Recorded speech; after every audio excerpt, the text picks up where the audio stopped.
The future is dreamed by artists, and science hurries to keep up with those dreams. The TV show Jetsons created a future where travel was done by air, not ground. We are approaching that future reality.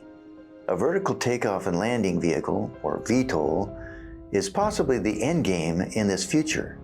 But the transition from where we are now, with transportation mostly on the ground, to a future where transportation is mostly in the air, has a very lengthy time span.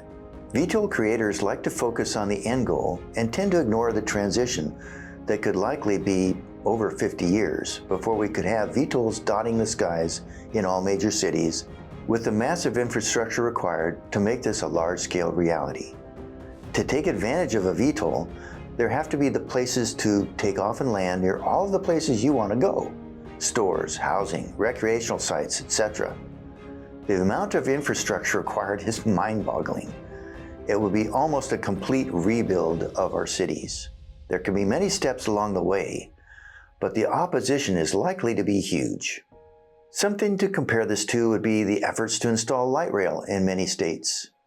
While this is much more limited in scope than tens of thousands of vertiports for VTOLs, it is a preview of the difficulty. Many states like California have spent billions of dollars in an effort to build light rail connecting cities within the state, only to fail in the end due to opposition and red tape that such projects have met.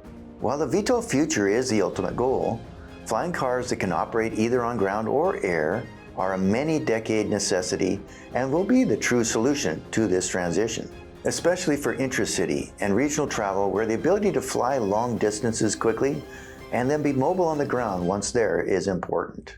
There is no denying the benefit of traveling 500 miles at 160 miles per hour and not requiring a rental car or Uber ride at the end.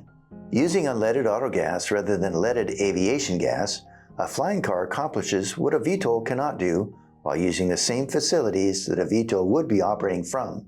Flying cars will provide a similar environmental benefit while also handling the last mile requirement. This seems to indicate that flying cars will be the major factor in the future of transportation.